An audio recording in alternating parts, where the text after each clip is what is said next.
Sure.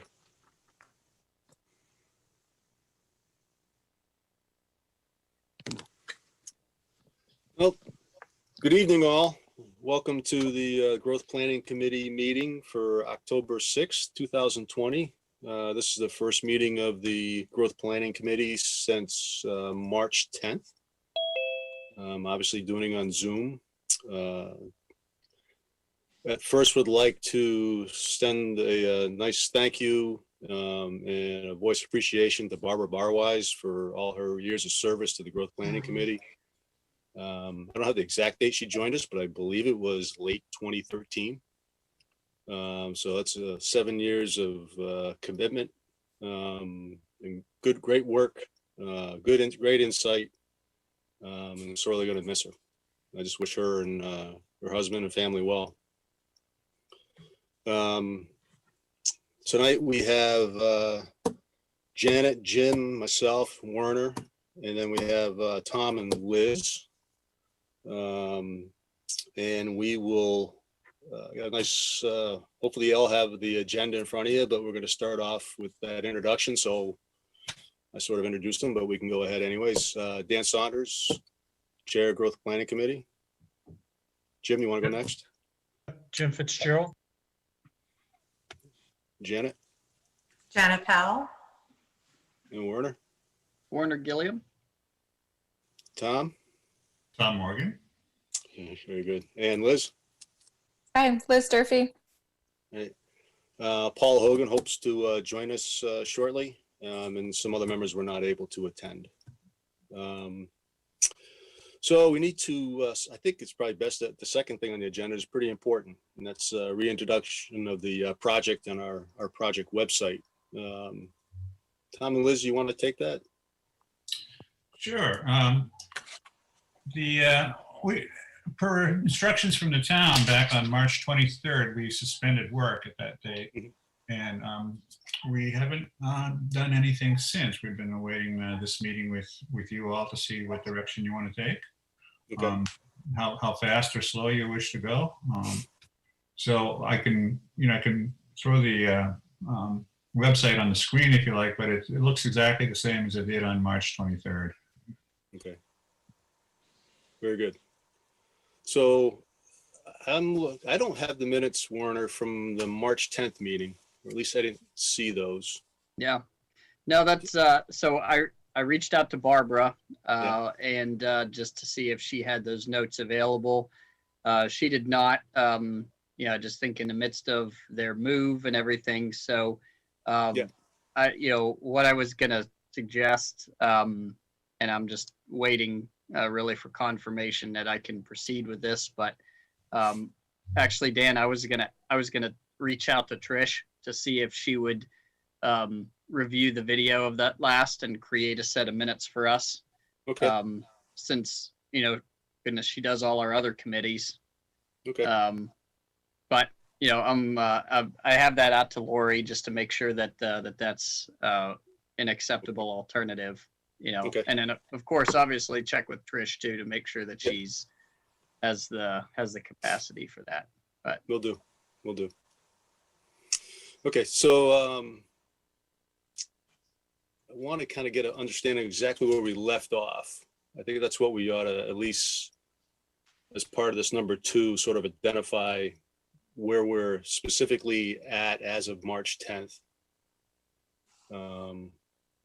Well, we were reviewing chapters. You guys had a pretty good momentum there. You're doing 2 chapters per month. The last one you had a look at was a natural resources, Liz, right? That was early March. Yeah, and we were planning to talk about the energy chapter toward the end of March.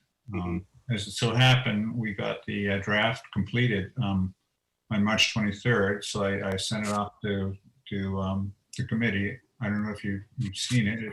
If not, we could resend. Okay. And we were proposing to review that chapter next. Okay. So that's the natural resources, and we had finished up housing in February, right? Yeah. Okay. I can provide a quick overview of kind of Yeah. our progress, just because we might have some folks tuned in that haven't been participating in past meetings, just to give folks a sort of an overview of what we've been doing. And then Tom will talk a little bit more about some of the proposed schedule changes, Okay, if that's Sounds all good. right. Okay, sounds very so good. So originally we started, I think, the comprehensive plan back in September. And the goal was to have it pretty wrapped up by the end of this year. And so that was part of what was fueling our sort of aggressive chapter review schedule. We were looking at about 2 chapters per month. And we had completed at least a preliminary review of the draft chapters for historic and archaeological resources, demographics, existing land use, housing, and natural resources. The chapters aren't in a final state, but they had gone through one review with the committee. And Tom and I had worked to incorporate comments and feedback from all of you and update the drafts. In addition, we had, as Tom mentioned, put together a project website that Tom was updating pretty regularly with all of the meeting materials and draft chapters. And that also has information from the past comprehensive plan, or the current, I should say, currently adopted comprehensive plan, and some of our outreach material, information on when we'll be hosting events. So Tom and I will be working, once we figure out what our schedule is moving forward, to make sure that that's up to date. Some of the public outreach activities that we had completed were developing the initial website. We worked on kind of some branding material. We put together a flyer that we distributed at the Christmas Prelude event with a schedule of all the outreach events, which is now currently inaccurate. Right. And we held the Climate 101 and the comp plan event in November, I believe it was. Yes, it was. Yeah. Yes, yep, November. That was in Yep. November. And we had based our I don't want to say more important, but our bigger public outreach events, where we were targeting a larger audience in sort of a workshop setting, around the summer schedule, so that we could hopefully have some of the seasonal residents participate also. So Right. unfortunately, we did miss our window for that. But as Tom will explain in a little while, we think we can work around losing this summer, and continue with developing chapters, and host some of a couple larger workshops next summer. So that's kind of a snapshot of where we've been. And we can talk about either, we had revisions to the project schedule set as item 5 on the agenda. I don't know if you want to dive into that and then talk about our COVID reflections, or stick to the agenda. Yeah, No, go ahead.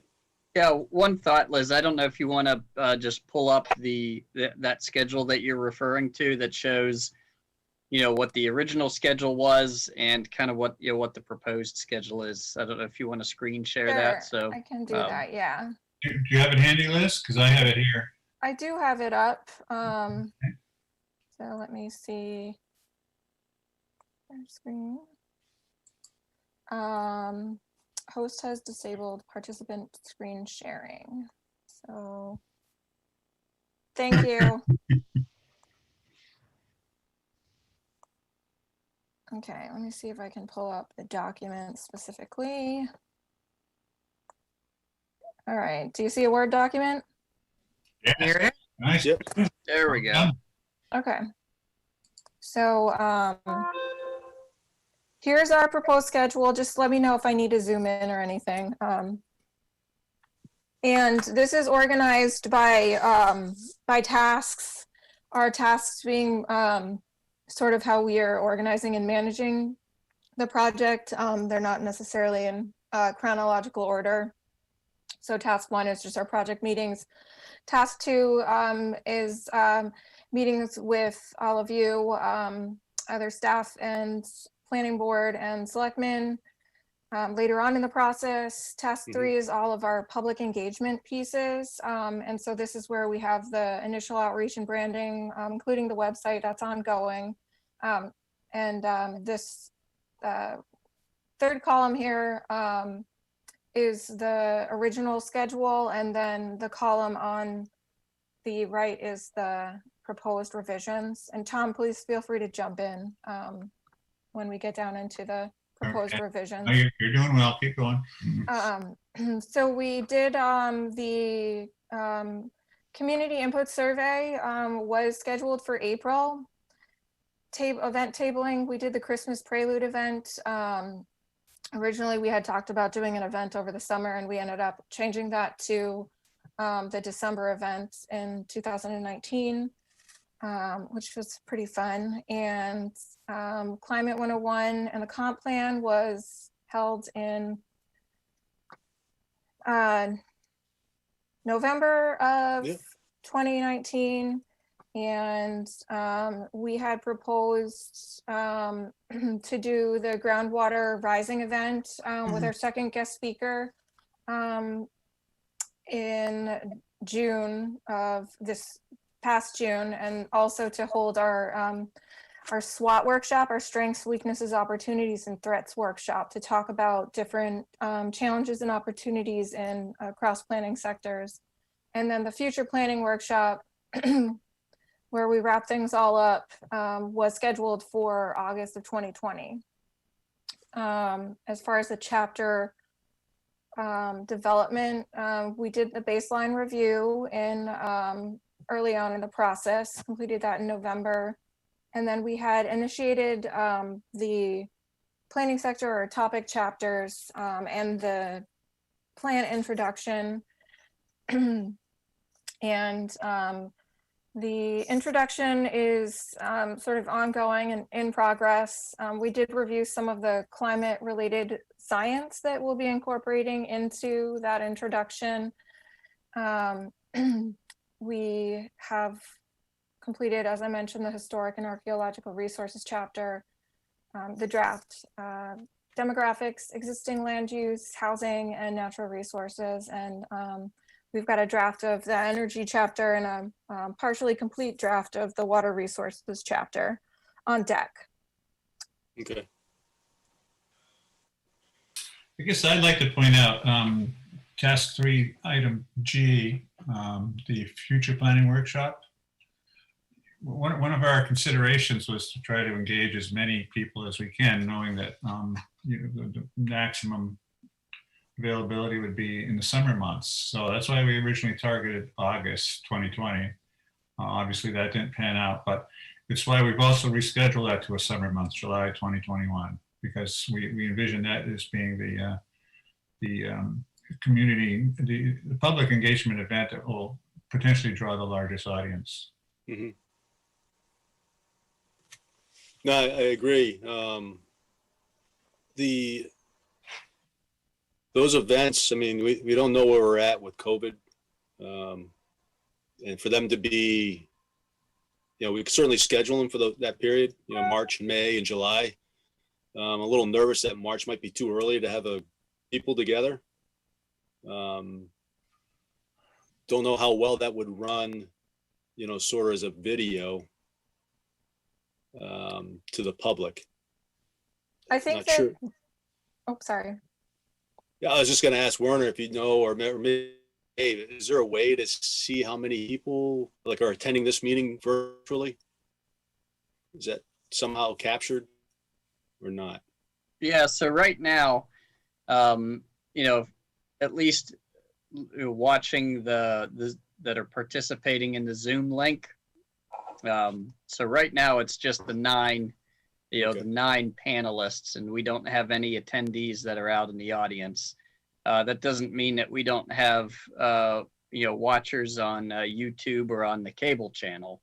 Okay. I think, just an observation here, I tend to agree with you that, a March event is probably a little bit too early. But, where we had this, where we had the summer transition of everything outside, I think that's maybe something that we want to, think about, that, we potentially have some type of a, that we maybe do these as a daytime outdoor event or an evening, a summer evening event, that's outdoors. I mean, people have certainly gotten used to that. And I think what we've learned with COVID is that we can, that we can safely do socially distanced outdoor events. And I think with enough notice and planning, we could probably, accomplish, something like this, maybe out on the, out on the ball field, and, over by the rec building or something like that, where they've had their, where they've done the outdoor concerts over the summer. So, just a thought, in terms of brainstorming, but, everyone's gotten pretty comfortable with being outside, and see any reason why we couldn't do the same. So if we were to move those to like a May, June, July, or June, July, August type, how does that affect the schedule at all on your end, Tom and Liz? Well, I'll speak for myself. I think we can accommodate you quite readily. Okay. Yeah, I think if anything, we would just potentially have to push the final deliverables out a little if we push the future land use chapter out farther. We've only given ourselves a couple months to wrap up everything after the future land use chapter, develop that chapter after the public future planning workshop. So we'd have to see if it's feasible to sort of fit all that in by what we've proposed as like an October 21 deadline.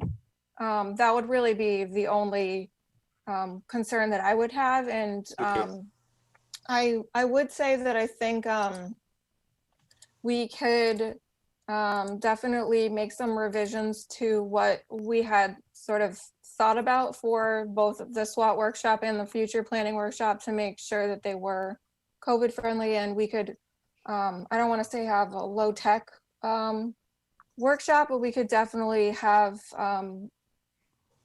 a workshop that doesn't involve a lot of presentations and need a lot of screen time so that we could do it outside.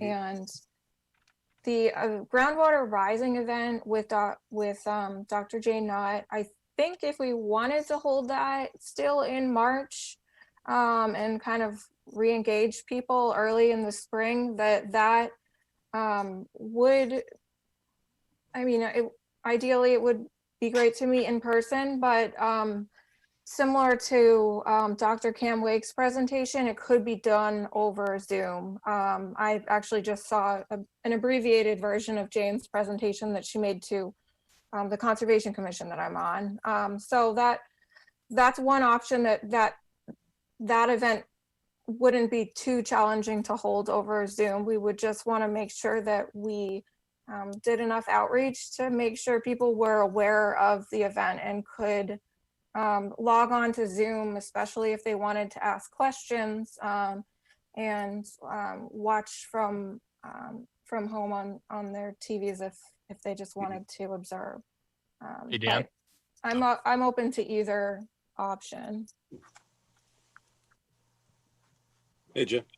Hey, I mean, is there to try to maintain that schedule? Is it not feasible to try to do the Zoom? I mean, if we're going to advertise, the meetings and give people the opportunity to plan ahead, and these folks can accomplish, doing the video and have everything presented as they would in the firehouse.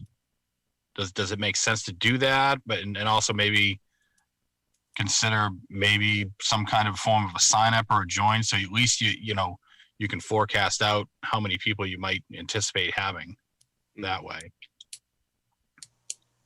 I don't know if that can be done through the website or not. You know, my hope was to be able to do the SWAT and the future planning workshops, the 2 workshops, you know, really in person live. And if we could, you know, if we get that, I mean, May is, you know, certainly getting warmer. You know, late June, July, August would be, I think, best for those 2. If we're going to be, you know, outside in order to accomplish it. So I think it's just, you kind of want that in-person kind of feedback off each other to come up with the, you know, sort of your best ideas. Right. I just hope it doesn't Okay. deter people from not Yeah. coming because in person, you know? Yeah, well, I mean, if it's outside, I think that would be helpful. I think if it was inside, Right. it might deter some people. Right. Right. I just don't know how they play into the different chapters and, you know, the importance of what we get out of that future planning workshop. How's that affect the specific chapters that would For the most cause part, us to review? For the most part, it doesn't. The chapter, of course, that it would have has to come after is the future land use chapter. We can't do Okay. that without having the workshop. Okay. And we need to incorporate results from our SWAT workshop, or a revised type of outreach strategy that gets us some public input on each, you know, all these planning chapters that we're producing. Mhm. And we'll just need a little bit of time to incorporate that into the chapters themselves, similar to sort of how we've left the development of the recommendations and strategies for each chapter till the end, so that we can have public input before we develop and finalize Sure. any of those recommendations. But I will say that, and I think I can speak for Tom here too, this is a really rough schedule that we put together because we know that you wanted to have this done really quickly. And we certainly aren't stuck on an October 2021 deadline. Okay. So it's, I think we're pretty flexible based on what works for the committee and for the town. Yeah. I mean, I think we had that 21 deadline, or we did have the 21 deadline, actually December 20 deadline, in order to get this thing done for its 10 year. But really 2012 is the year on the plan. So 2022 should be the year on the new plan. So I think we've got time, especially with the COVID. I think more importantly would be that we have really good workshops that really give us the information that we need to create a plan that's going to guide us for the next 10 years versus, you know, trying to get it done, meeting a specific date.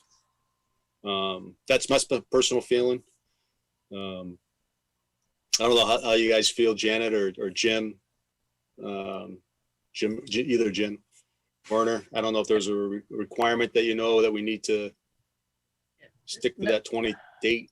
Well, you know, the reality of it is that we kind of had an extra year baked into this anyways.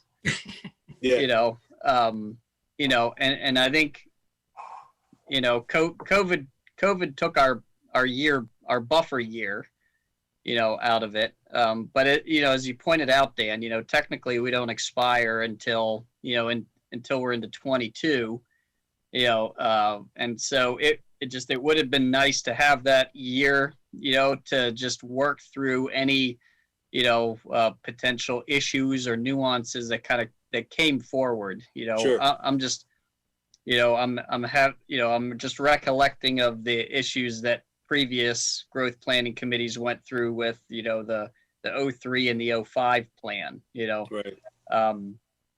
But, you know, with that being said, you know, we're still fine here. I mean, this schedule here, I mean, even with this, theoretically, we could stretch this thing out a little bit longer, because when you think about what we had, I mean, this would be a June 22 warrant article anyways, Right. you know, right. and so, I mean, it'd be great to have that final draft done to be able to start kind of presenting that, putting that forward to the Board of Selectmen, because that's certainly going to be a big part. There's going to need to, there's going to need to be some, some public presentation, I think, of this to the, with the selectmen. But we've got a couple extra months in there before we have to have something officially submitted as a warrant article. Right. So even if we wanted to put that, the final draft deliverables out at December of 21, that still gives us plenty of time. I do think that we'll probably, once we present this out, into some other venues, whether that be with, planning board or with with the Board of Selectmen, I feel like we're going to have some tweaks, that are going to happen, probably in that process, some things to, there's going to be some questions, Sure. and so we may still have to do a little bit of tweaking there before it's warrant ready. So, Okay. these types of things just always undergo a bit of a, new changes over the, before they actually hit warrant time. So, Okay. I kind of like the way we were proceeding with the draft creations. And I would say, let's continue on in that mode and see how we're doing. See if we have to change anything drastically, but I don't, maybe it'll just all come together for us. And that looks like a good schedule. well, I think having this as I think this is a good schedule to run off of, and I think just if we think about having, November, December of 21 to be the, the maybe the tweak months that we have to go through, with either planning board or Board of Selectmen, and hopefully we don't need that much time for that, but Okay. So let's maybe we leave the workshop. I mean, July 21 still puts us right in the summer and we're outside. So that future planning workshop, did you want to do the SWOT ahead of that, or is it okay to come afterwards? Well, what I'm hearing, is I like the idea of doing it outside with the public engagement, where you're gonna get a better turnout and it'll be safer too, obviously than being indoors. So we can, Liz, could you scroll down the schedule a little bit? Mhm. Yeah. Down or Oh, up? I mean, up. yeah, the other Sorry. way. Yeah. Yeah. So, the SWAT could be in warmer weather. Yeah. I think the weather would be more accommodating in June than May. And certainly future planning workshop, we could do that in August. Where there's flexibility here, but I like the outdoor proposal. And so we should Okay. shoot for some weather that will accommodate it. And the other goal, of course, was to engage the seasonal residents, and they'll be around Right. in the summer too. So I like your idea of going out to December, because that gives us more flexibility for the summer workshops. Okay. And come next spring, we may end up in a situation where it's not even safe to hold any workshops, even if they're outside. So we'll have to play that by ear a Yeah. little and come up Yeah. with some different strategies instead. But hopefully we'll be able to do some outdoor meetings, socially distanced. Okay. yeah, I mean, I'm operating on the assumption that, that next summer is going to be similar to this summer. The more we know, the better we can, the better that we can do these outdoor events. But I'm just going to assume that we're going to see a similar summer than, as what we had this year. Hopefully not, but, hopefully Yeah. it's better. But, Yep. I would say it would be nice to be able to do Dr. Knott's talk with the public engaged versus Zoom. So, so I thought that was really it was well done when Dr. Wake did it, and had we had a good crowd. good engagement, asking questions. So it was, and those are always just done better in person versus Right. trying to do something over.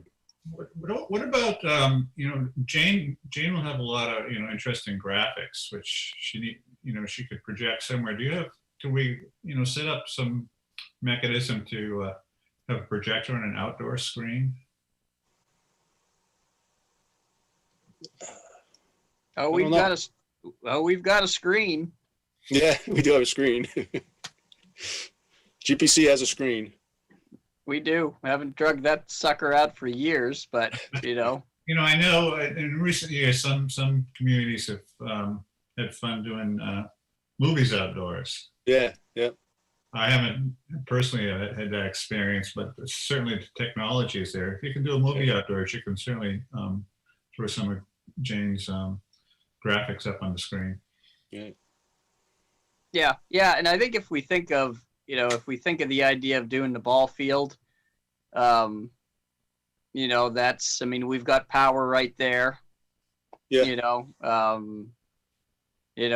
We can certainly set up, we can figure out something as far as setting up a screen, and the projector and all that. So, we can, I think we can figure that out. Okay, so what I'm hearing is we want to move Dr. Nod into the warmer weather then, huh?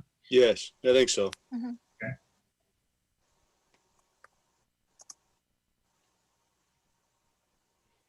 So how about Dr. Nod in June, the SWAT in July, and the future planning workshop in August? Is everybody? Yeah, I think that works. Yeah. As long as that works with you, to sort of wrap it up by end of December 2021. Yeah, So give you enough time. we can do that. Now that you've given, push it out 2 months, that should work fine.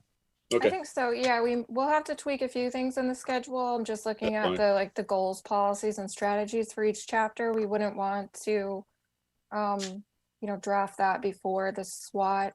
I mean, Sure. we could take a stab at it, but we want to make sure we're getting the public input incorporated into that piece for sure. So we may just have to tweak a few things in this order, but. Okay, so you said June for groundwater rising and July, For SWAT. okay, and August, and we'll leave that as a tentative schedule for now. And It's good. And that's Okay. when we got the most people in town, so great. I think that'll work out well. And I like the schedule for the chapter reviews. Keeps us going every month, going through them. So So you guys are up for 2 per month then? yeah, whatever we need to do. 2 per month, we'll, we can do that right into April. We'll keep you guys busy through April. You guys good with that? Great. Janet, Jim? I'm Jim? great. In fact, I'm taking notes on the meeting since Good. Barbara's here, so I've got it down. Awesome. Awesome. Yeah, I should have asked that up front. I was kind of taking notes Well, myself. I figured I would do it because I'm the other woman on the committee. Oh, hey. Oh, don't say that. That's a I used joke. to be the secretary. That's a joke. I mean, right? I like to take notes as I'm listening anyway, so I'm just sort of transcribing as well as I can. I think I the did it for 2 secretary months, work for- Janet. I couldn't do any better than Barbara, so I bet you're doing a great job. Good, big shoes to fill, that's for sure. Yeah.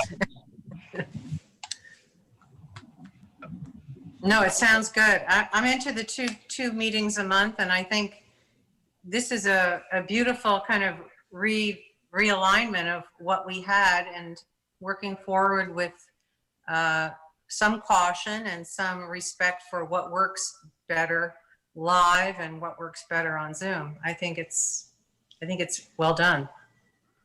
I'm happy with what everyone has contributed. Yeah. Good.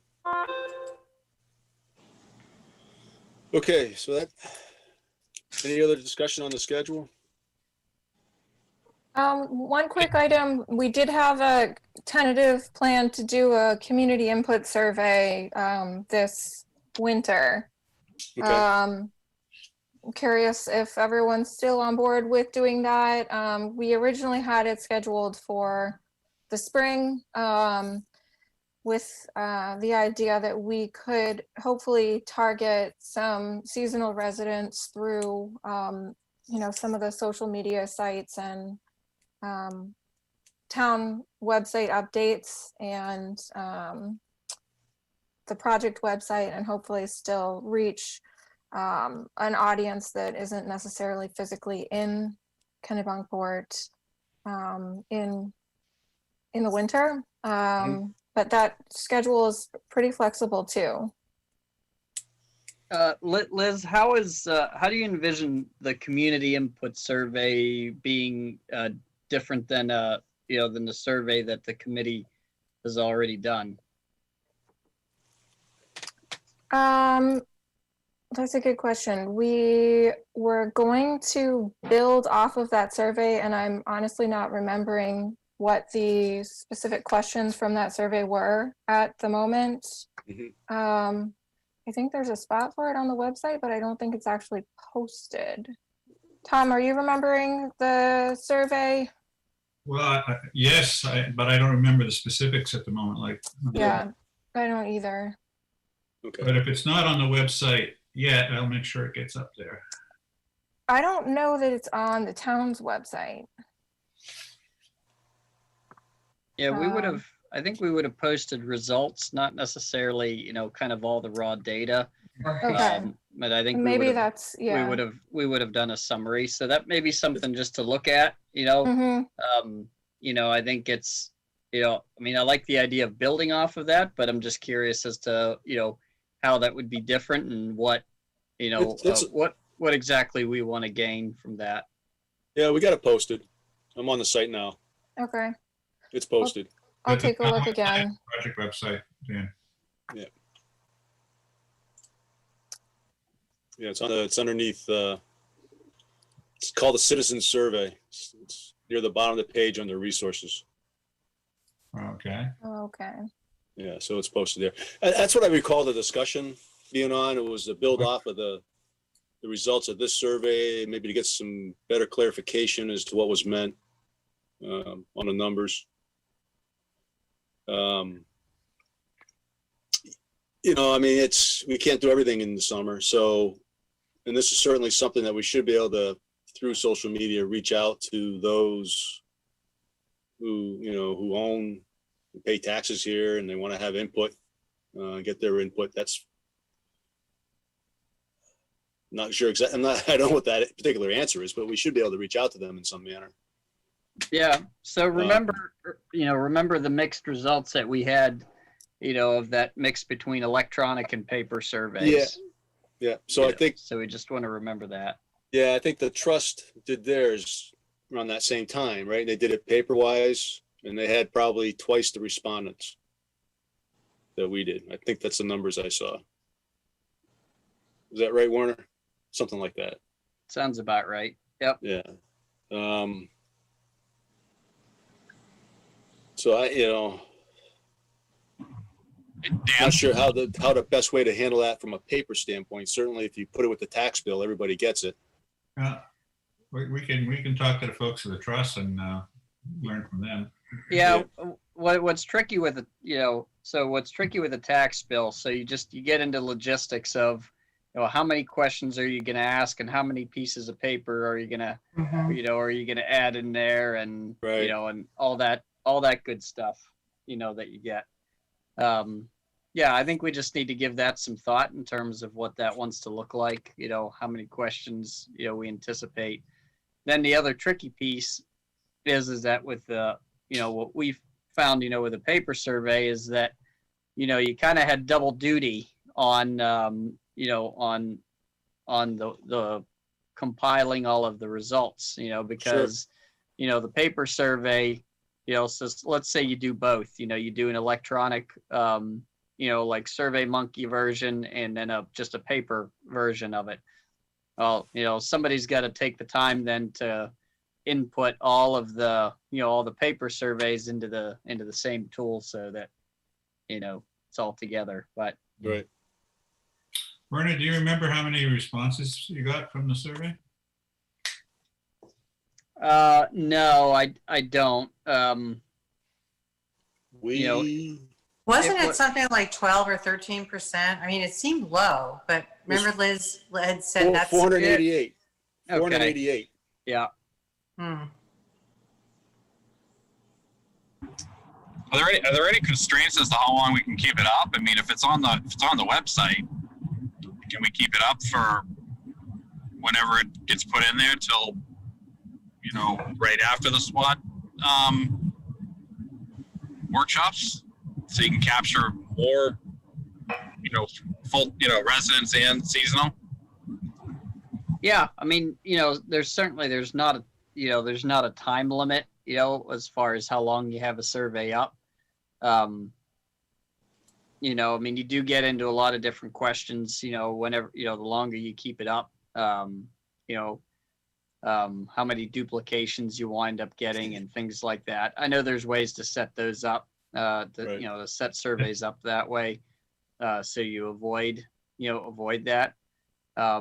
I'm sure there's probably, a standard that says here's the maximum amount of time you want to keep a survey out there, as far as like when people will respond and when it sort of falls off. But yeah, there's not really a limit in terms of the amount of time we could keep it open. I'm trying to think, if you have it up there, you could always reference on the tax bill. Instead of having the questionnaire on the tax bill, you can just reference, that go to the site and do the survey. You may be able to capture the people that way. Right. Yep. Yeah. And I think as long as we're able to make sure we've got a decent abbreviated website, web address, if people got to punch in a super crazy long web address for a survey, you're going to lose them too, Sure. so, Sure. but yeah, no, I think that, that's a good alternative, have the address on a tax bill. Yeah. And I don't know, maybe you leave it open for a month, and, we can certainly track it to see how many hits we're getting. And then, if it tapers off to we're not getting any hits on it anymore, then you can always close it out. Yeah. And it's also COVID friendly, doing electronically. Mm-hmm. Right. So, and it's also friendly to the trees, as Nina would like to note. Right. Can you lower my tax bill if we don't have to send the bill out?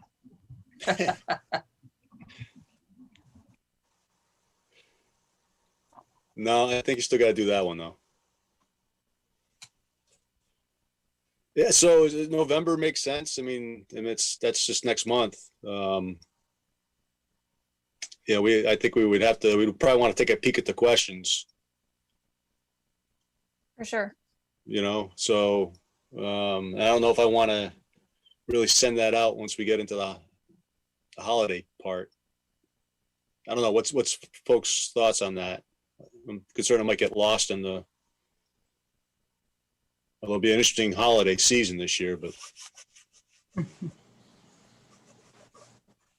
Well, we could certainly wait until after the holidays. yeah, that might be better. January is a quiet month. Yeah.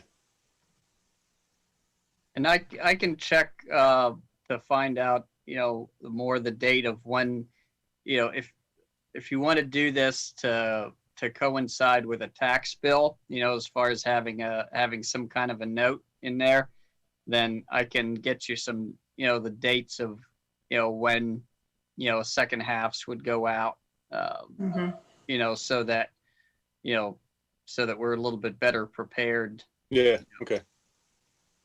Let's Vern, do that. What time of year do the tax bills go out? Well, So they do it March and September, right? January, isn't it like August and January? That's right. The first half would have gone out or, went out in, either that's late August, early September. Yeah, I pay my taxes in August. Yeah, I think they come out in February, Yeah. January, Yeah. February. Yeah, Well, maybe that's where we should target then, huh? Yeah. February, yeah. That's it. February tax.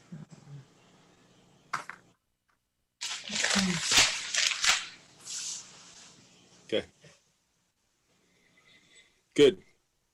All right, anything else on the schedule? Hey, Dan? Yeah. Was there, refresh my memory, because it's been a while since we've met.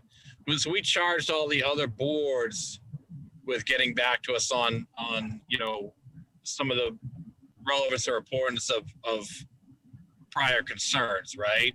Right. With those boards, and maybe Warner can answer this, with those boards not really meeting, or maybe they're going to start meeting and they'll have maybe a limited schedule. Is that going to slow us down at all, or is there any bearing on if we don't get any feedback from them? Well, so those questionnaires, all went out, and I think, the responses that we got were the responses that we got. I mean, I don't think we got a complete, we didn't get a complete response from everybody, but, I think what we got was what we got, and that was all pre-COVID whenever those responses came in, because I think that was last summer, wasn't that, Dan? When that Yeah, it was. stuff came back, because we had a summer intern that helped us compile all the results Right. of that. I just don't recall reviewing the final, what the information was. Yep. I think Liz and Tom, I think you all probably received that information, but I can send that all back out to folks if you want. Okay. The survey results, is that what we're still on? No, so it was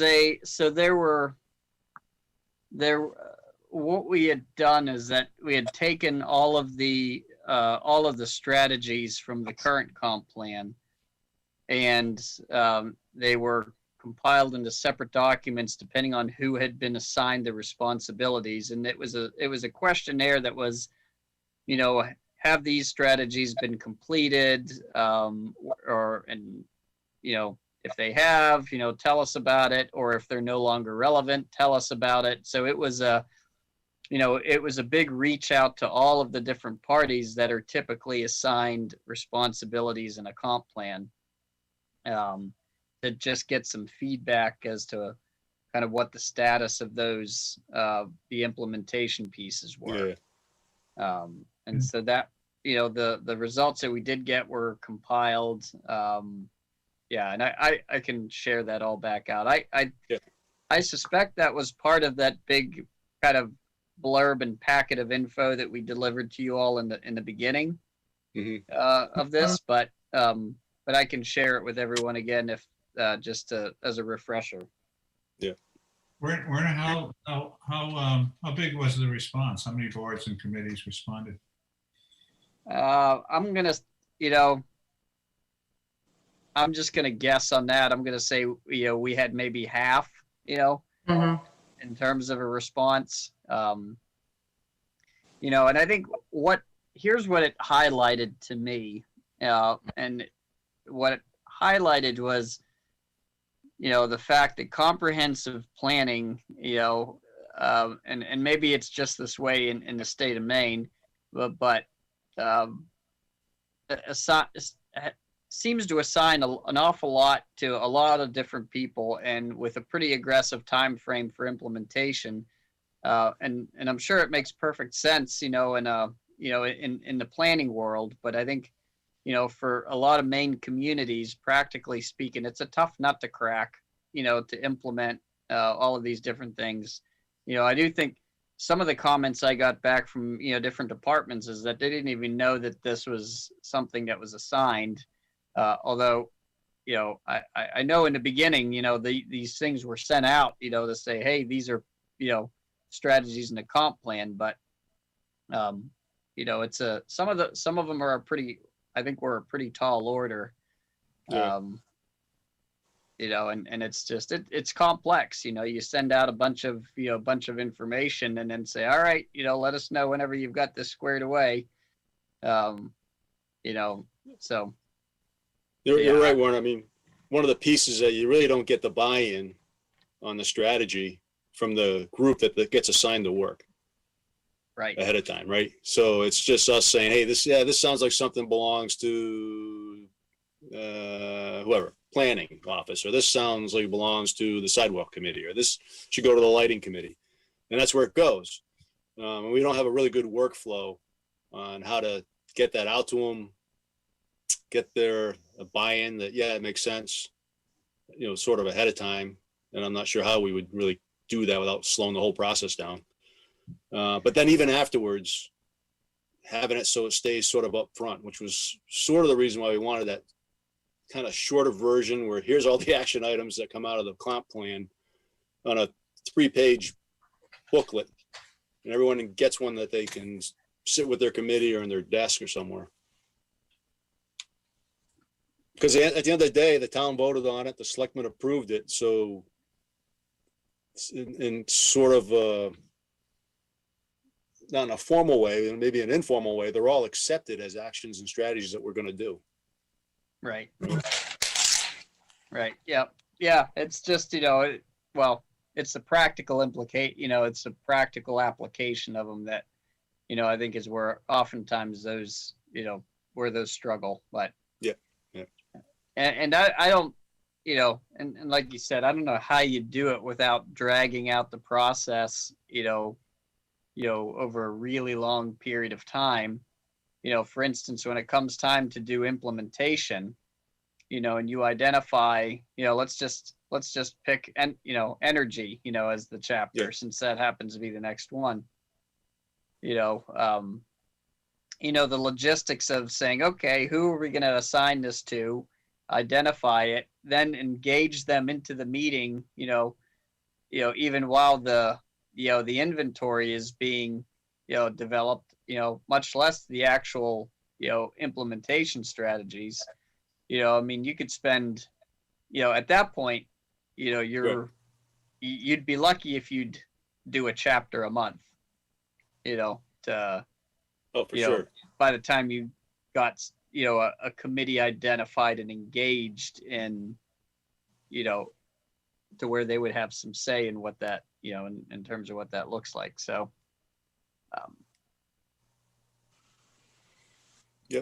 I agree.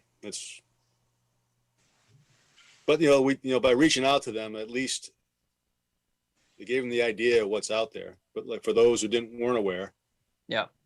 or had And- forgotten, And maybe maybe what we can do with this, is that, and so Liz and Tom, as we get ready, to put together the strategies piece of it, we're going to have that conversation of where we say, all right, who draws the short straw on this particular chapter or task. And, I do think that, where we're doing, if we're still doing all this via Zoom, I think it actually will make it significantly easier to probably, get a committee to engage with us, to join in on a meeting where we talk about some of the implementation. So, Yeah, I agree with that. And I think that we'll have to work to really consolidate all of the strategies that are relevant to a particular committee or board or a department so that we can,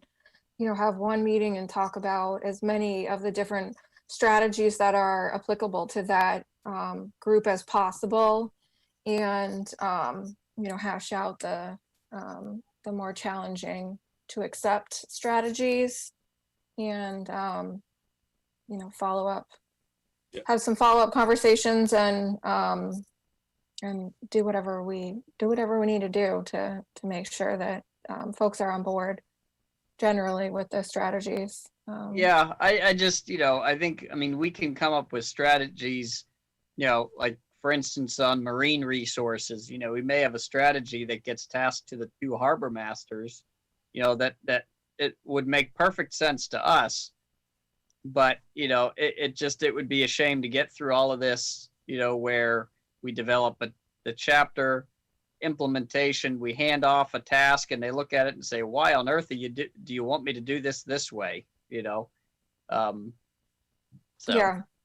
And I think a lot of the strategies are going to be land use oriented. So the planning board is likely going to be the target audience for a lot of the Right. strategies, anything related to zoning or land use regulatory changes. Those Yeah. are going to be planning board related policies, but Right. Yeah. And well, and what's, and what's different here, in Kennebunkport is, in a lot of communities, the planning board is the one that's tasked with doing what we're doing right now. They're the ones that get tasked with dealing with a comp plan, but then they also get tasked with doing doing subdivision and site plan review.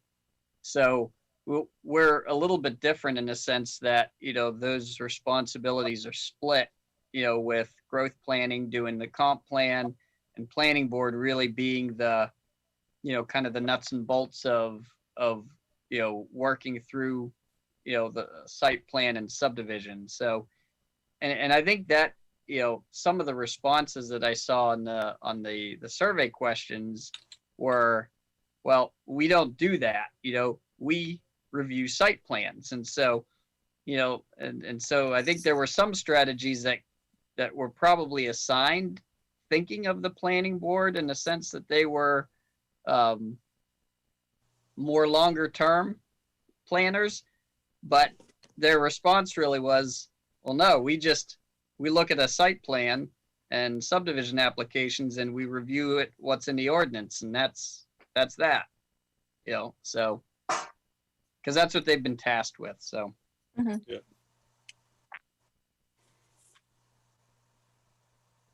The previous plan had, I just looked at it, 179 strategies. So there's a lot of action items. Right.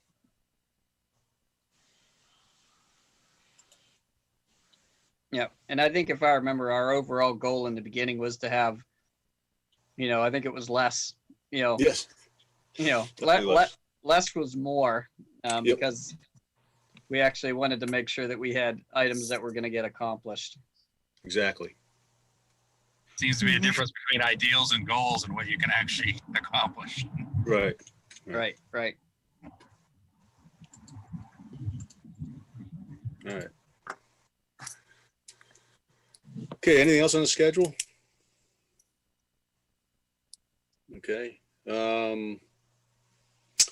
What we had skipped over was comprehensive plan progress, September 2009 through March 20. No, we didn't. We did that. Liz gave the overview. Reflection on COVID-19, Kennebunkport, and comprehensive planning. We certainly talked about how it impacted our schedule. Was there anything else we wanted to discuss about that with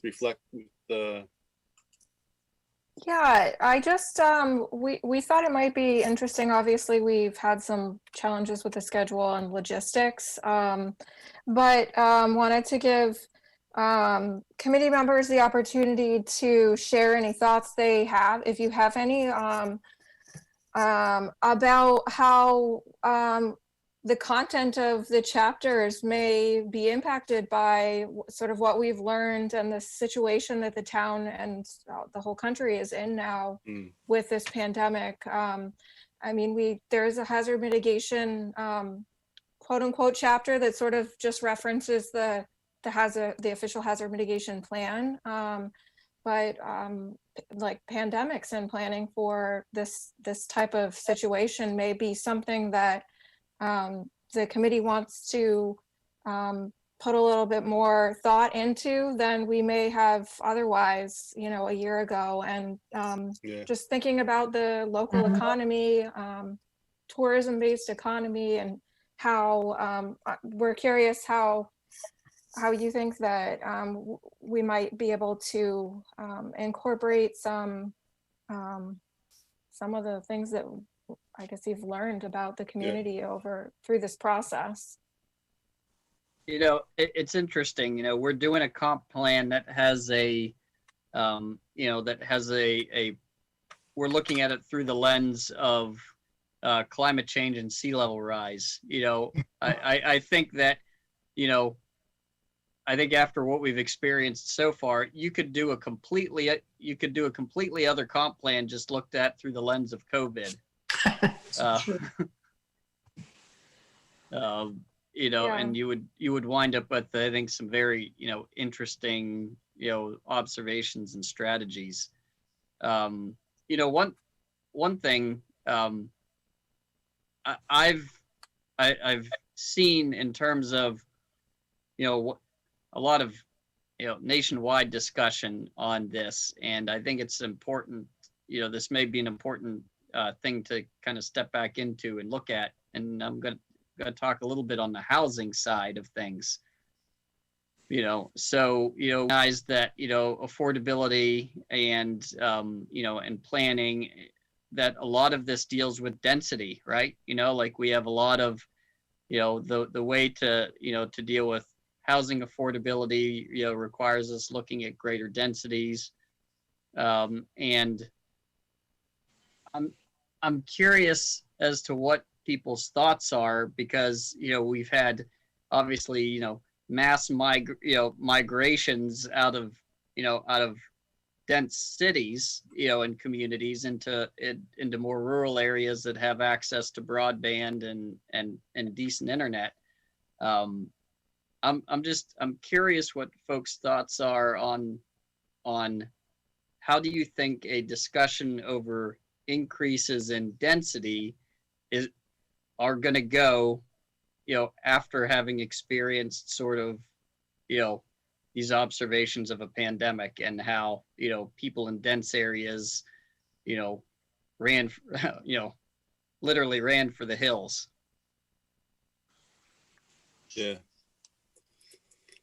That's a good point. I mean, when you say density, there's two things, at least from my minimal understanding on a pandemic, but certainly the human population putting pressure on the natural environment by expanding out has caused, like I don't expect the next pandemic to be 100 years from now.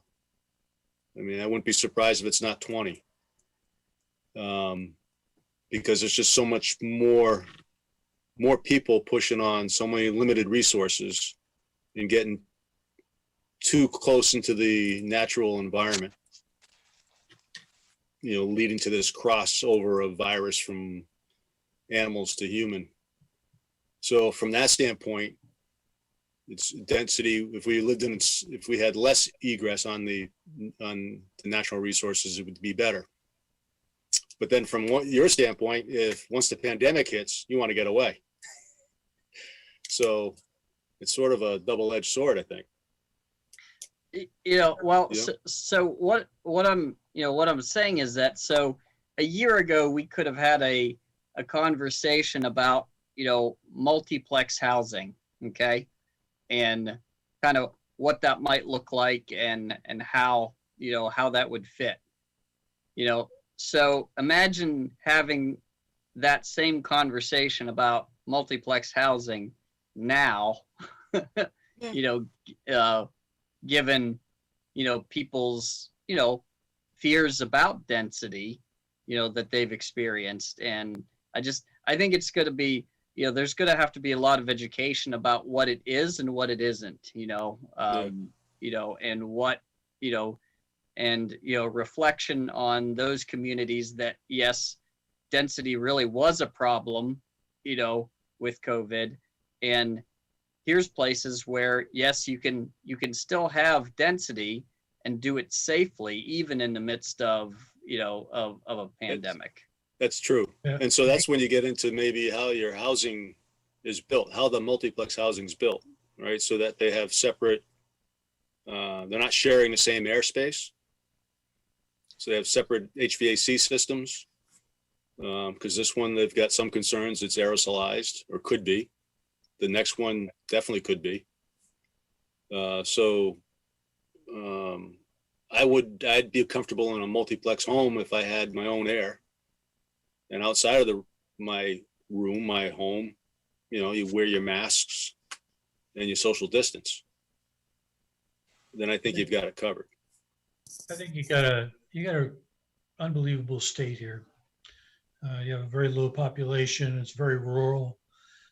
You have a lot that you can do with density out further from the cities. And just look at our COVID numbers. They're very impressive because even though we have people coming in, like you can't put a house on the market now and make it last more than 2 days. It's under contract immediately. And it's usually somebody from a higher density type area that just wants to have a place to escape to. And so our housing stock is still being gobbled up, but new homes are still, they're so pricey that I don't know if you could ever kind of, if any developers would ever want to make that kind of development type of home. Sure. For high density type properties. Yeah. So Yeah. it's a good point. Yeah, so I think it's just it's a different conversation, that we have. The other thing that I think we have to that it has changed, and I guess we can we can thank Zoom for this. Is I think the economy chapter looks different. Absolutely. I mean, how do you and actually I think Jim, you and I, we talked a little bit about this, the other day. How do you deal with, this kind of more global economy now, where we have people that work globally, that that earn salaries that are more in line with maybe living expenses that are coming out of New York City, and how do locals compete with folks that earn those incomes when we're looking at dealing with a housing market, for example, where they're able to afford a much higher price point, than folks, that are local. And, what are the effects of that in terms of, pricing those folks that work locally out of the housing market? I think that's a piece that's how this, the economy chapter is going to look different, I think, because of, we have a, not, but, kind of got pushed into a bit of a more global economy, not that it's a bad thing, but it's, we've got some effects I think, to look at and try to figure out. One thing, Werner, I'd like to figure out is, we know that quite a large portion of the local economy is tourist-based. And, it's obviously, it's a struggle. There's a lot of challenges right now with COVID. So, one conversation I'm looking forward to is, there's folks who make a living in that industry, they're going to continue to, is it worthwhile to them, or is it just too much, Still think the smart ones should have been thinking about that from day one. The world is going to change now. It's going to change forever. So all these businesses, small businesses, are going to have to recreate themselves in such a way as to make it work, or we just won't have them. And that's a shame, but that's reality. You can't just keep doing negative numbers. You've got to make them. You got to make some money somehow. Right. But the real important thing, I think, is that a lot of that thinking has been going on, and we're seeing all kinds of different approaches to, like, the food industry, and if you just walk down Kennebunkport's sidewalks on a weekend, it's just like the 4th of July. It hasn't changed. It really hasn't. But it's usually just some peak times that's happening. We're going to get into winter now, and I don't know what's going to happen, but. Yeah. Yeah. So, I mean, those are just some thoughts, I think, of things that we're going to have to maybe tweak a little bit, in some of these upcoming chapters, and maybe look back at, some of the ones that we already did on, how do we look at these with a, through the lens of COVID, and, we're probably not gonna, I mean, we're not gonna necessarily have answers, but I do think, while we've got this plan, while we've got the hood up on the plan, it behooves us to, to address it in some fashion. Yeah. Yeah, definitely. We touched on some public health related issues in the demographics chapter, but nothing remotely related to a pandemic. And I think maybe another look at congregate housing and the future of like assisted living facilities. That's going to be a huge challenge. Mhm. And something that I think that we definitely need to acknowledge, not necessarily come up with a solution for, but just to recognize that, there's a demand for different types of housing for different demographics, and that suitable housing stock or type of housing is maybe different than what we thought. Yeah. It's also, the other consideration is what we have control over. If the state is really mandating regulations, it's worthy discussion. What can we impact? What can we actually control? With respect to the local businesses and the economy. I mean, to go back to, like, I can't remember who said it. Anybody can work remote. I work remote. Most of the people work remote, and it's really up to the individual's ability to persevere and want to adapt and overcome to better themselves. I mean, anybody can make a New York salary if they educate themselves high enough, and they can work remotely. But, as far as the local economy, if the state's mandating certain things, it would be worthy to try to figure out what can we actually do that would impact, or what control do we have over that to help out. Warner, to go back to what you were saying about the density, I think we always try to consider the most affordable housing is to try to create that density. And Dan actually had a good point.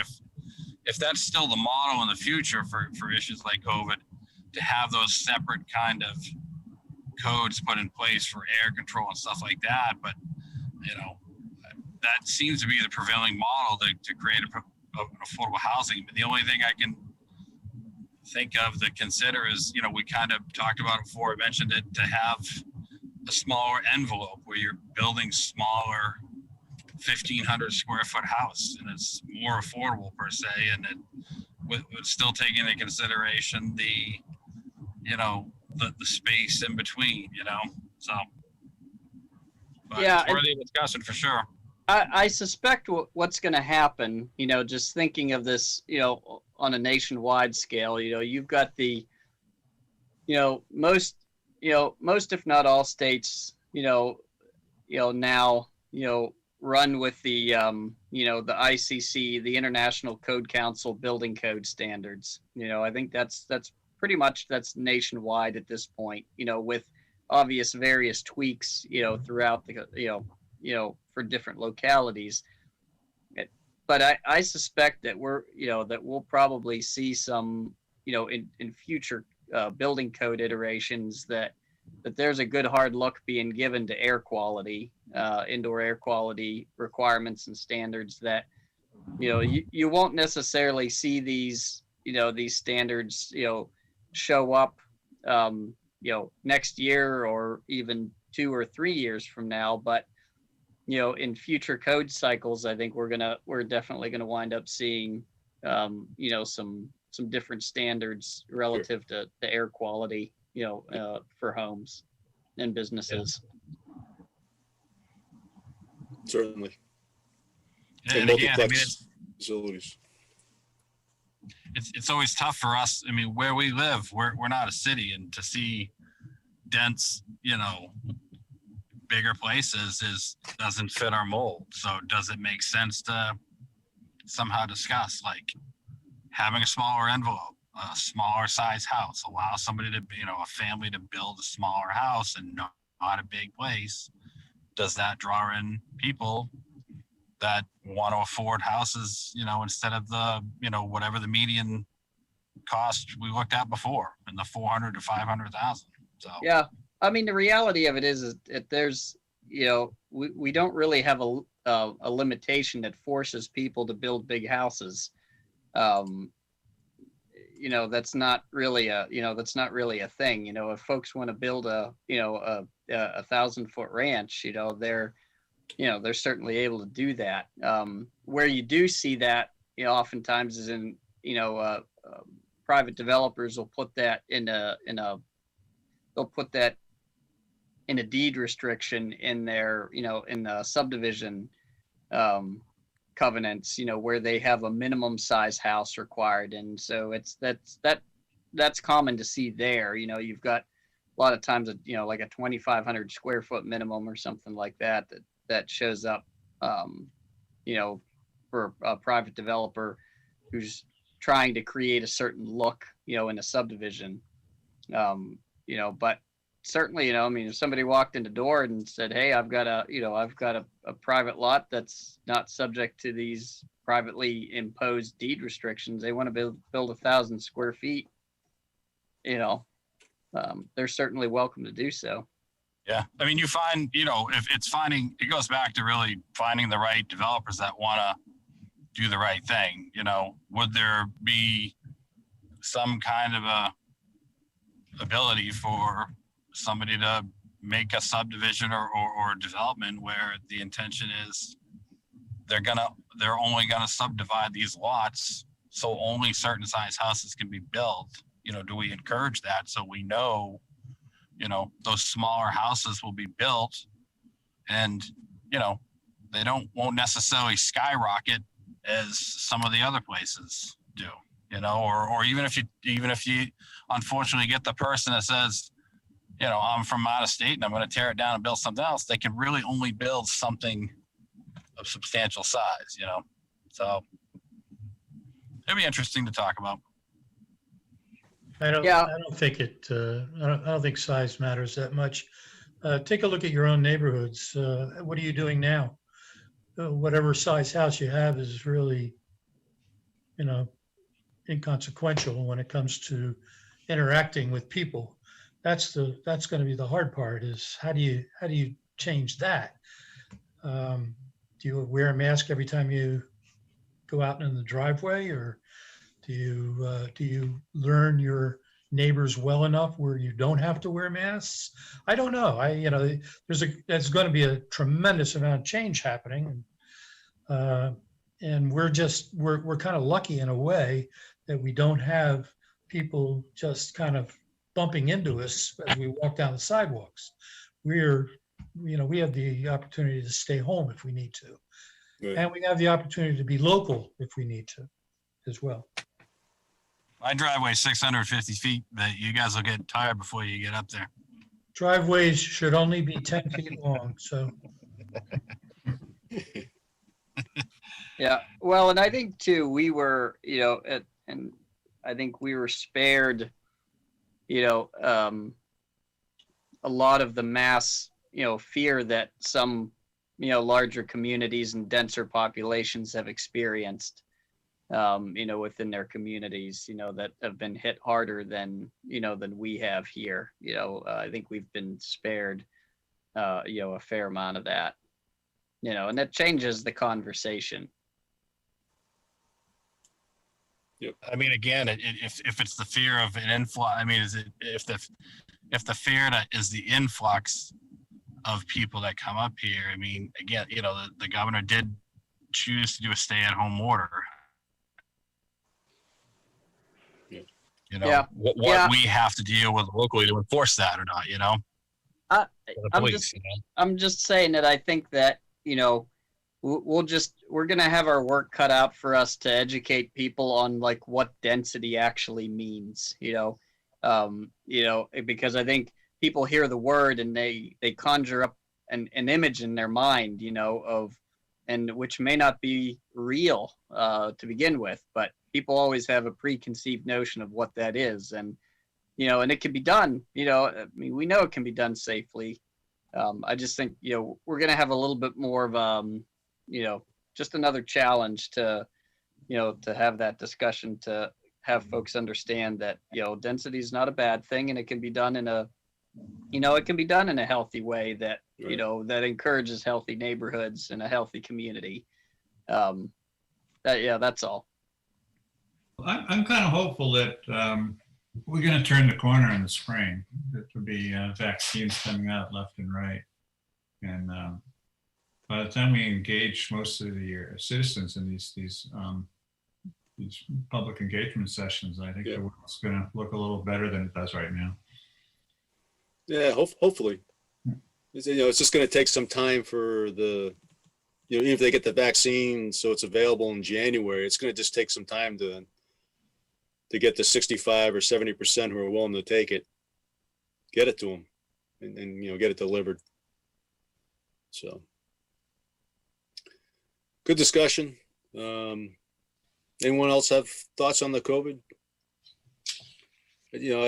I was just thinking as we're talking about that, it's also an opportunity even after the COVID that people will start looking when they realize they can work from home, that maybe they do want to live in a different place. And as you had mentioned, Tom, that water might be the reason why people migrate north. It could be this as well. Yep. I think a lot of offices are going to find out that they don't need to rent these big office spaces. They could save a lot of money and have people work from home.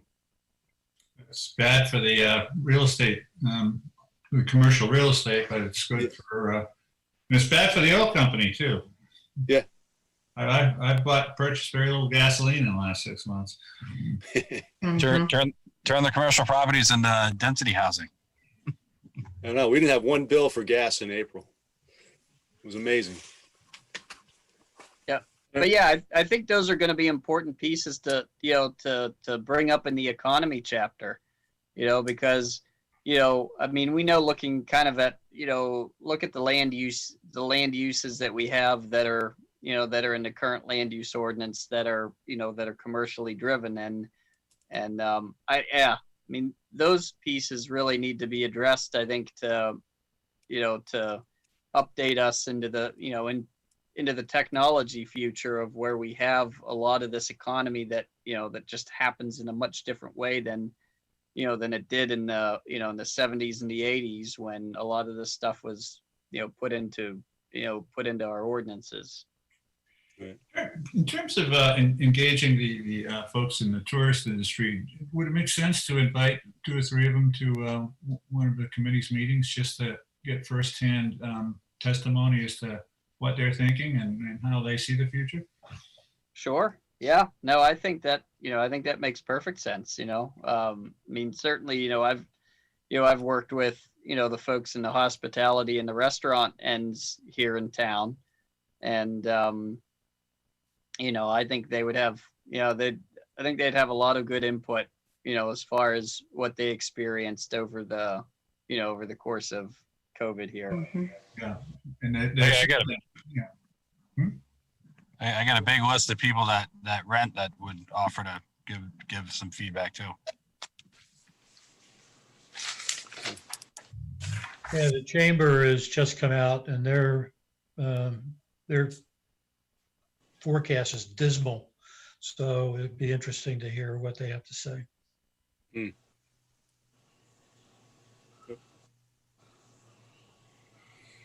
Hey, Warner, Yes. do we have a chapter or do we have an instance on like emergency preparedness too? Like, would we want to take that into consideration? Yeah, that would I want to say that usually falls into the hazard mitigation chapter. Liz, is there something that I'm missing in that, in the chapters there? But Well, Yeah, I know that current hazard mitigation chapter is, it's actually not really a chapter. It's more of just a reference to your local hazard mitigation plan. A lot of those plans have some elements of emergency management, but a number of communities have separate emergency operations plans, or at least protocols. right. And I haven't looked around to see what if Kennebunkport has like it's a separate plan. I know not all communities do, but some would that would kind of outline the procedures for responding in the Yep. event of an event of a hazard of some sort. The hazard mitigation Right. plans that I've worked on in New Hampshire, which I'm sure are similar to the plans in Maine, they kind of vary in what they consider hazards. Some focus only on natural hazards, some include man-made hazards. I know that communities that I've worked with have said, oh, you know, we'll mention a pandemic, but you know, we don't have a Amtrak station, so we don't really feel vulnerable to a pandemic. And you know, I think it just wasn't something on people's radar. So Yeah.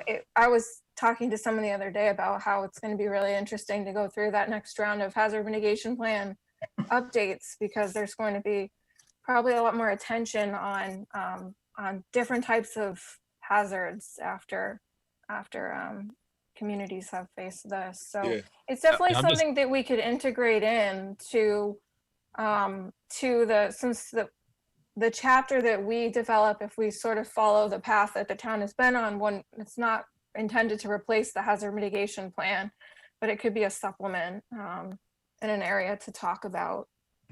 I Yeah. just wonder how the focus would be, you know, not the focus, but something I would want to consider is like how, you know, elderly people, I mean, this is obviously hits them big time, you know, and how we deal with what the interest is for outlook or outreach on that population. Yeah, and even thinking about like what some of the communities down south have had to deal with, like how do you cope with managing large groups of people who need to evacuate due to a natural hazard when you're also facing the pandemic, and thinking even about you know, where people go in that situation, and is it safe to have large evacuation centers? So we could definitely touch on some of Yeah. those issues. Yep. Good point. Yeah, I can tell you that, you know, so the town, you know, the town has an EMA plan, you know, but it's also run in conjunction with the county, you know, so it's, you know, a lot of our local, you know, the references in our local plan, you know, also utilize a number of different regional resources, you know, so whenever we have identified in, you know, in our emergency management plan, it's going to make reference to, you know, the different shelter locations that are throughout York County. You know, another thing that you would find in there would be, you know, in the case of a natural disaster, you know, debris management locations, you know, things like that would show up, you know, in that emergency management plan that's done in conjunction with the county. But I would imagine that, you know, that MEMA and York County and, you know, and all the towns are thinking about how, you know, how does the presence of a pandemic, you know, and if we have that in conjunction with a natural disaster, you know, what does that do, you know, and how do we need to think differently about those, you know, like you said, Liz, the evacuations and the shelter, you know, the shelter locations and things like that. Yeah. Well, for us, we're not out of the woods yet, and our worst season's coming up, right? Yeah. You lose power and get an ice storm like we had 20 years ago or 25 years ago, whenever that was. Right. Took- Right. Took power out for a week.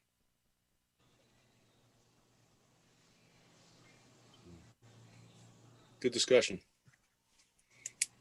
Anything else on COVID? Nothing related to Okay. planning. Okay. So next was a few summer climate headlines. 7:30, we still got time. So it was said new data reveals hidden flood risks across America. New data shows an extraordinary rise in U.S. coastal flooding. How climate migration will reshape America. How pandemic might reshape America. And Maine Climate Council. So we just wanted to share a couple resources that I think Paul had passed along at one point over the summer. And if you hadn't Hi, Paul. If you hadn't had a chance to take a look at them, I included the hyperlinks for those articles. They're pretty interesting articles to look at. Am I still sharing my screen now or not? No. No, Okay, No. well, that's Sure, okay. yourself. I don't need to. The permission has been withdrawn, Liz. That's fine. So I was looking at some of those articles again, just to refresh my memory on them. And one of them is on a study that looked at the number of properties that are impacted, that are potentially impacted by the 100-year flood, and how this study found significantly more properties, even in Maine, that are vulnerable than FEMA has really accounted for. And in York County, about 5.2% of properties, or 4,858 properties, are vulnerable or within that 100-year floodplain. And this this research found that 9.3% of properties in York County, so 5.2 versus 9.3%, a few thousand more properties are actually vulnerable to that that 1% annual chance flood. So there's data for counties across the whole country. You can see that some areas are much worse off. The mapping and the data is much less accurate than it is for Maine, but it's a pretty interesting resource to take a look at. And another article was kind of summarizing 2019 State of the U.S. High Tide Flooding report that NOAA put together. And it said we can anticipate an increase in high tide flooding, or what they also call sunny day flooding, flooding that occurs without a storm or rain event. And there's an increase in 6 to 8 days in the Northeast Atlantic region anticipated for future upcoming years. And the increase in the frequency of flooding in some cities has increased fivefold since 2000. So it's quite a significant increase. More communities are being impacted by flooding, high tide flooding that occurs on a regular basis, not necessarily associated with a storm. And then the last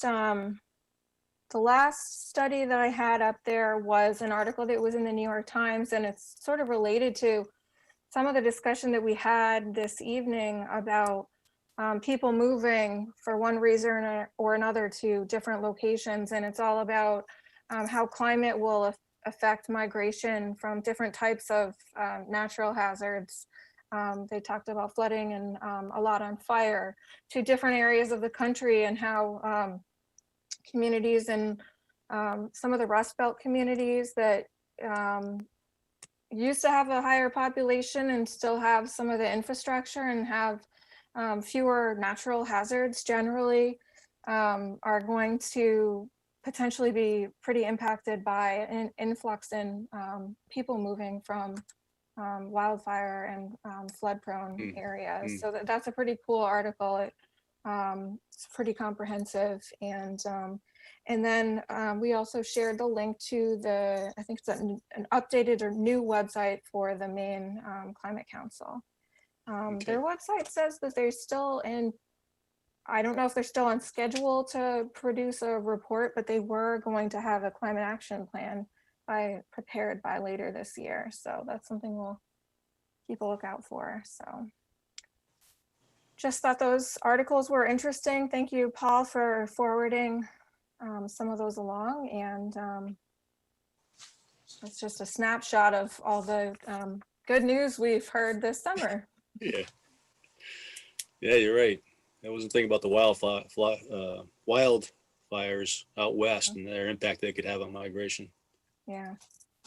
I'll tell you, it's interesting that we've had 3 or 4 people moving from that area all the way to Maine. No kidding. That's how scared they are. They said Maine is the place to be. You didn't show them the 1947 fire book, did you? No, they didn't hear about that one. Yeah, if I were out there, Hey, I'd be concerned about the air quality.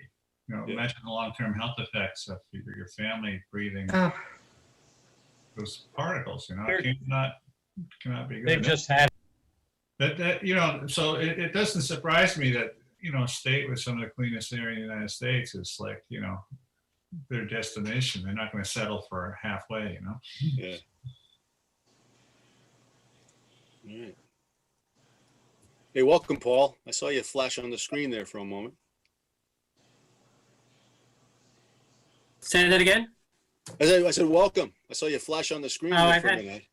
I've had trouble on my other device tonight. I could see, but I couldn't hear anything.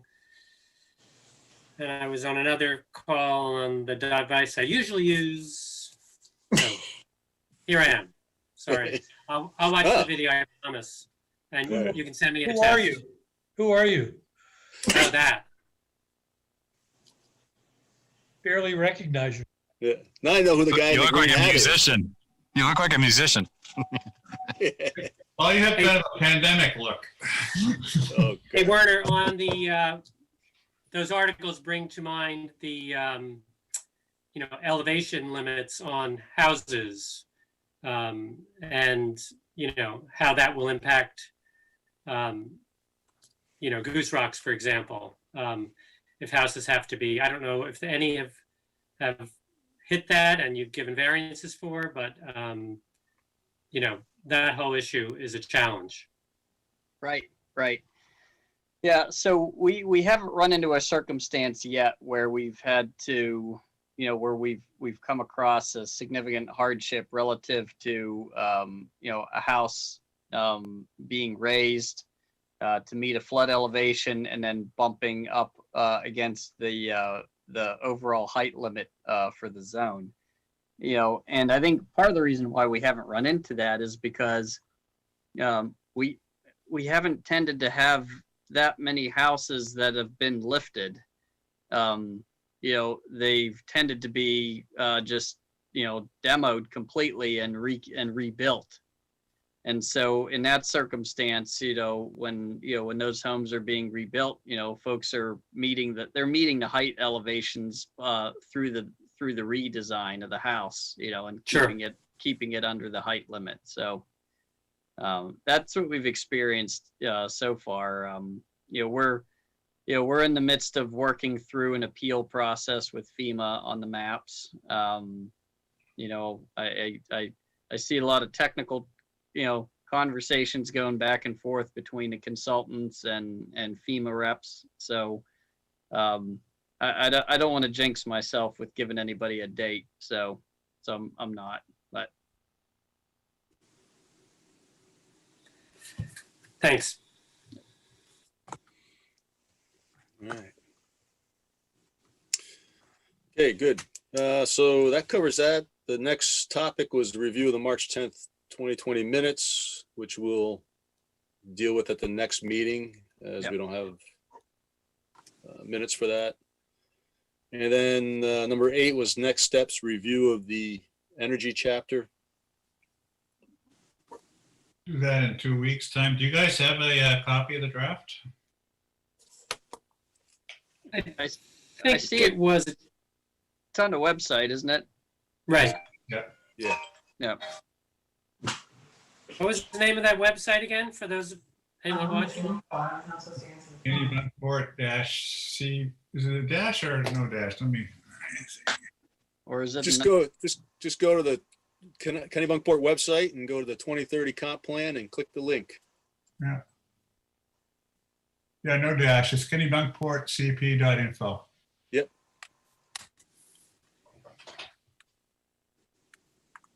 That worked.